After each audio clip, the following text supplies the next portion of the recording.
अस्सलाम वालेकुम गाइस, मैं हूं नियाज़ अहमद और आप देख रहे हैं नियाज़ टिप्स। आज हम जो है ना बहुत बड़े टॉपिक के बारे में बात करने जा रहे हैं। उसका टॉपिक है फ़लस्तीन इशू।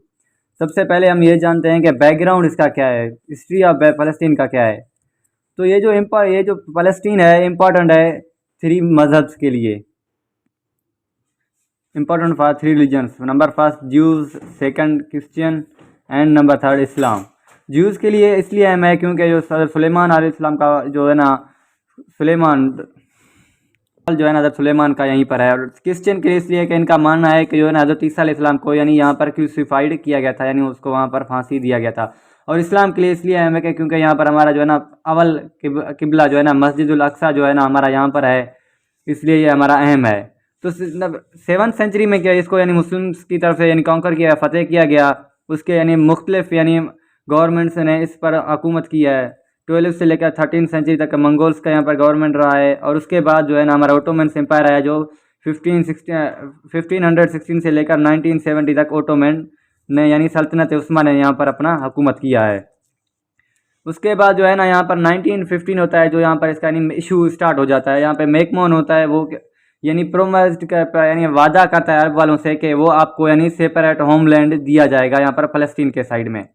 तो 1960 में यानी इस सेक्स एग्रीमेंट होता है, जिसमें यानी ब्रिटिश एंड हमारे जो है ना फ्रांस के बीच में हमारा ये एग्रीमेंट होता है। उस एग्रीमेंट में ये होता है कि यानी लैंड्स जो यानी ब्रिटिश के हैं वो फ्रांस के पास हैं, तो फ्रांस जो है ना वापस करेगा ब्रिटिश को। और जो ब्रिटिश के पास फ्रांस के लैंड्स हैं ना वो फ्रांस को ब्रिटिश वापस करेगा। उसके बाद हमारा जो है ना बाल्फोर डिक्लेरेशन होता है 1917 में।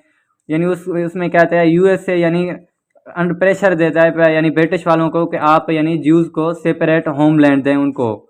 और उसके बाद यानी आफ्टर वर्ल्ड वार 1 हो जाता है। उसके बाद जो है ना ब्रिटिश और ब्रिटिश को यानी पैलेस्टाइन मिल जाता है, जो कि पहले अंडर का यानी था फ्रांस का। और फ्रांस को मिल जाता है सीरिया और जो है ना हमारा लिबनान। ये दोनों जो है ना कंट्री साइड यानी फ्रांस को मिल जाते हैं। उसके बाद 1947 में जो है ना यूनाइटेड नेशन यानी में एक रेजोल्यूशन पास होता है, जिसमें यह कहा जाता है कि यानी ज्यूज़ को सेपरेट होमलैंड दिया जाए। उसमें यह हुआ कि यानी जो लैंड था ना ज्यूज़ का यानी पॉपुलेशन तो कम था, मगर 1947 में उनको यानी बहुत ज़्यादा दिया गया।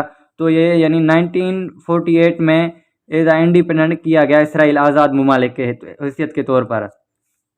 उसके बाद 1967 में जो है ना 6 डेज वार लगता है, जो कि इजिप्ट की तरफ से होता है। तो ये क्या होता है, यानी इसराइल उसको वॉर्न कर जाता है, इजिप्ट वालों को शिकस्त देता है। तो यानी इसराइल जो है ना हमारा वेस्ट बैंक और गजा स्ट्रिप पर काबज हो जाता है।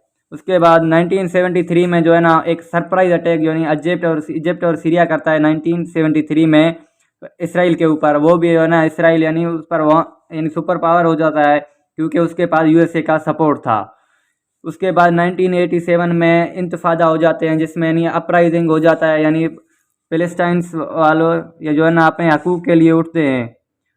उसके बाद 1993 में ओस्लो अकॉर्ड पीस होता है, जो कि यानी पैलेस्टाइन जो इसराइल का प्राइम मिनिस्टर था इसराइल जो रेबन उस बीच में, और जो दूसरा था हमारा यासर अराफत जो कि पीएलओ का यानी लीडर था।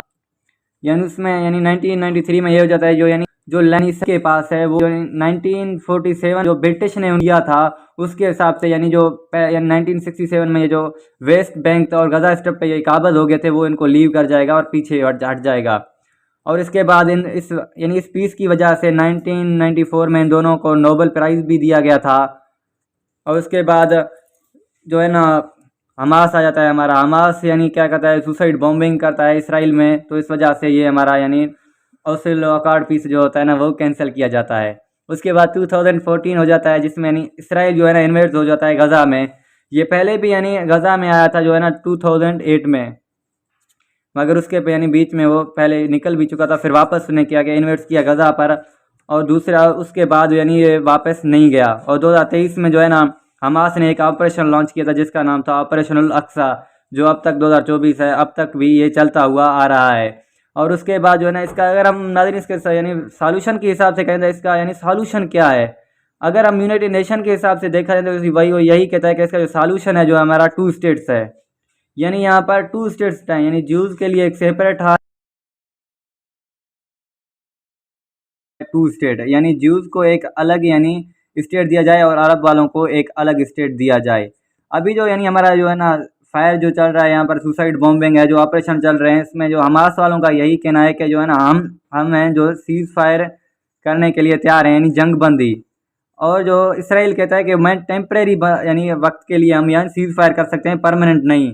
तो ये अभी तक वार चल रहा है इसके बीच में, यानी यूनाइटेड नेशन भी कोई भी रोल पे नहीं कर रहा है। तो ये था हमारा आज का टॉपिक, यानी फ़लस्तीन इशू, जो कि इसका